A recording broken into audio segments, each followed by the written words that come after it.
Welcome into Chicago Bears Now. I'm your host, Harrison Graham. It's draft week. We're just 3 days away from the 2020 NFL draft, and you guys were asking for it.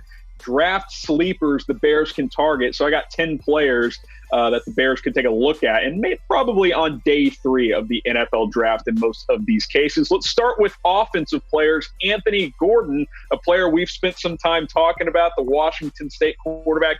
I'm a big fan. I think he's the best quarterback on day 3. After him, I think there's a big drop-off in quarterback prospects this year. He's creative.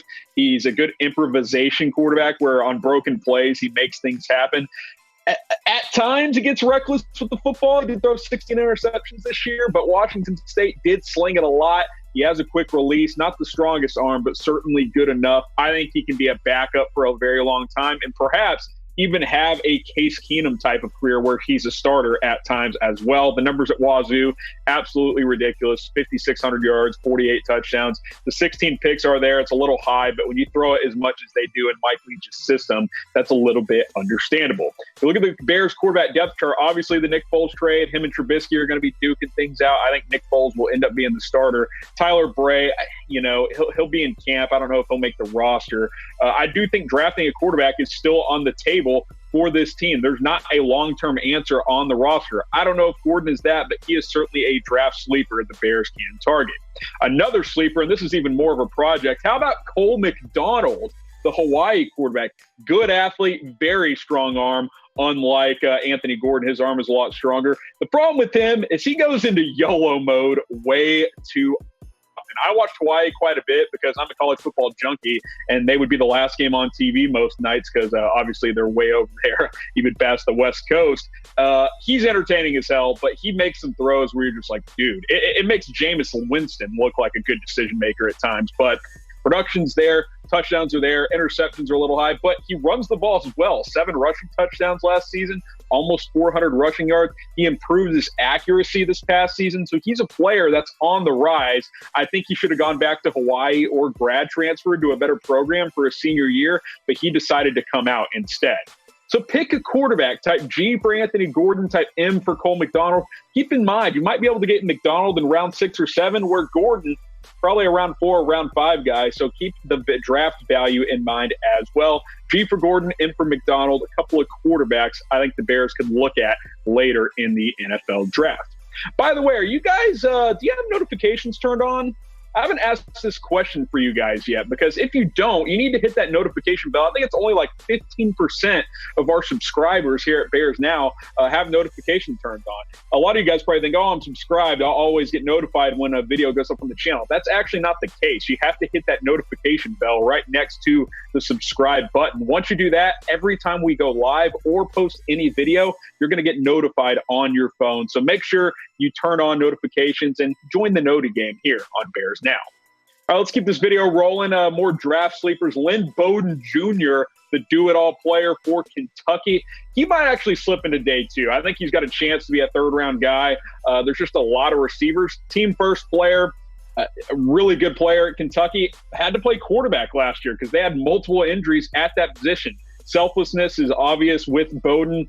It halted his development in a way to basically sacrifice a whole season as a receiver and go play quarterback and lead Kentucky to a bowl game. I like this kid a lot. Very versatile. You look at his numbers last year.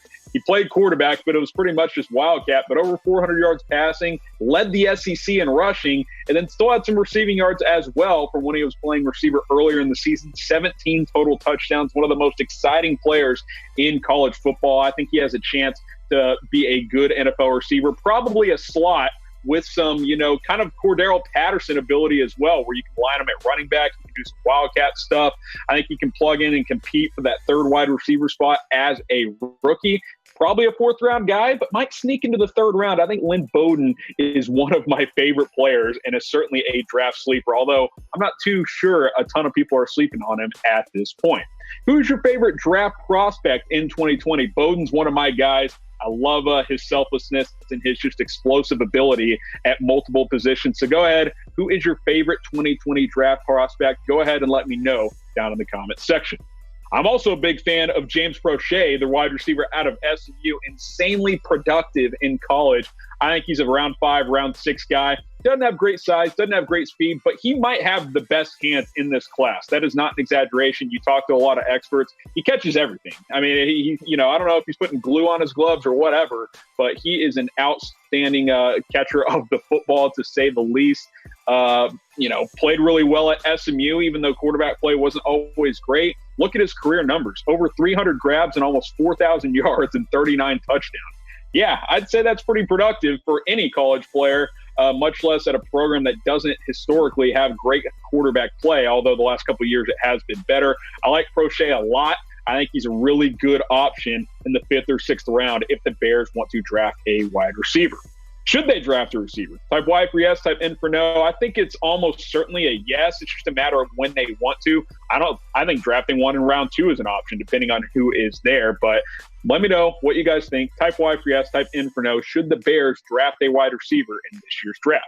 Well, maybe that's questionable. These draft hats are not. This is a no-brainer. You should get one of these. Rep your Bears when the draft hits your way Thursday night. Chatsports.com/Bears draft. We got draft hats in several different styles. We got snapbacks, flat bills, curved bills. You got the fitted, the non-fitted, whatever it is, we've got you covered. The draft hats are actually good for once. They haven't been good the last several years, but this year they are.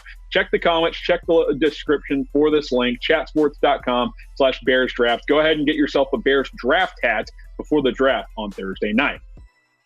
Next draft sleeper here, last offensive player. Let's talk about Ben Bartch, the offensive lineman out of St. John's. Interesting player, Division III up at St. John's in Minnesota. Started his career as a tight end, moved to left tackle. I think he's got guard/tackle versatility. I think he can play either spot. He impressed at the combine. He's impressed in the interviews from everything I've heard. He might sneak into round 3. I think he's a round 4 guy, but he could get into the back end of the 3rd round. I like his versatility. I think he's ascending as a player. This Bears offensive line group, it needs competition. And I think Ben Bartch could offer that as a rookie and eventually develop into a starter at either guard or the tackle position. I'm a big fan of his, absolutely. Subscribe to the channel, youtube.com/Bears Now. We have the latest Bears rumors, news. We've been keeping you guys up to date on the draft better than anybody else, just a few days away. And again, just a reminder, turn on that notification bell so you never miss a video. Go ahead, hit the red button to subscribe and hit that bell so you always get notified of when we post a video up on the channel. Videos going out almost every single day. It's youtube.com/Bears Now. Let's go to some defensive players. Amik Robertson, the cornerback out of Louisiana Tech. I think we've talked about him a couple of times. Undersized, but a fierce competitor. 5'9", about 175 pounds, but you wouldn't think it with the way he plays. His production at La Tech was incredible. Obviously, the level of competition wasn't Power 5, but I think he can become a nickelback in the NFL and a pretty good one. You bring him in and he learns under Buster Skrine, and maybe he's your nickel starting in 2021. Look at his production at Louisiana Tech. 34 pass breakups in 3 seasons and 14 interceptions.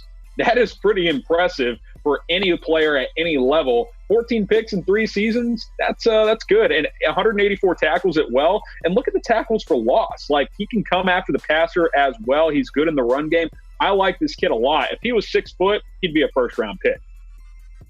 Okay, let's go to the safety position. Julian Blackmon probably would be a top 100 pick, but he tore his ACL in the Pac-12 title game, so he's probably going to slide a little bit. A, because he's still recovering from that injury, and B, teams can't do proper medical checks right now, so he's probably going to slide a little bit, which means the Bears could be a beneficiary maybe in like the 5th round. Played corner for a couple of years, so he's a versatile defensive back. He's a good tackler.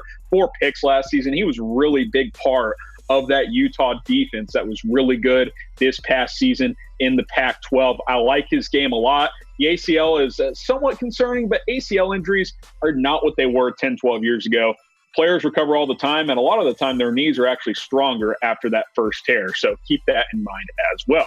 Also keep this in mind. We're going to have you covered through all 7 rounds of the NFL draft on our main Chat Sports YouTube channel. You see the link below, youtube.com/ChatSportsTV. You'll see me on our coverage, Tom Downey, our lead draft analyst, and Mitchell Renz as well. The 3 of us will be teaming it, and then producer Dylan, Alicia, Brett, the whole team will be behind the scenes helping you guys as we inform you on every single pick We're not going to take any breaks. We'll be live for all 7 rounds. So go ahead and subscribe to Chat Sports, youtube.com/chatsportstv.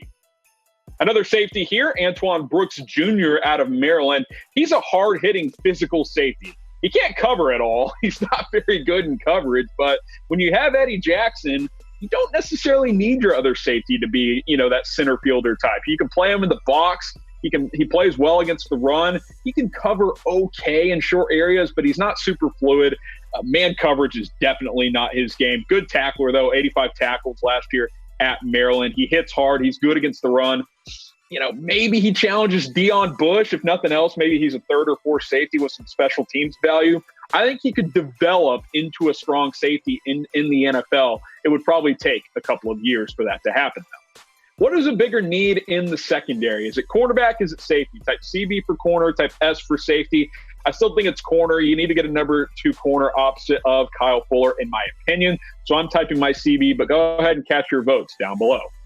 Let's go to the linebacker position. Jordyn Brooks out of Texas Tech, based here in Dallas. I watch a lot of Big 12 football, and typically Texas Tech doesn't play good defense, but Brooks is a very good player. 4-year starter, had a big senior season. I like his game a lot. Excellent tackler, has good size, has good speed.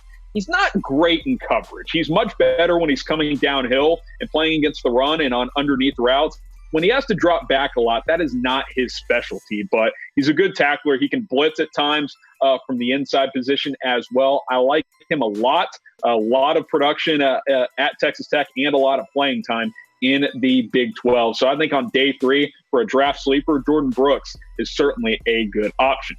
And obviously, linebacker isn't a major need, so you plug him in as a backup. Maybe he becomes a Nick Kwiatkowski, and he's your 3rd linebacker on the inside there behind Trevathan and Smith. Obviously, Trevathan has some injury history, so you need more depth at that inside linebacker position. I think Jordyn Brooks could be that guy. Let's go to another Big 12 player here, James Lynch out of Baylor. I just wish I knew where he fit. He's a tweener, and his production was incredible. He's a team captain type of guy. He helped turn the culture at Baylor around. He was excellent last year, the co-defensive player of the year in the Big 12. I will say this. I think as a defensive end in a 3-4 scheme, which is what the Bears run, actually would benefit his game. Baylor ran a 3 defensive line scheme as well, and he typically played off the edge, although he can slide inside, so he is versatile. He's got that size. Look at the production. Almost 20 tackles for loss, 13.5 sacks, had 3 forced fumbles. He's a good player. The problem is he's not the best athlete. He's not super quick.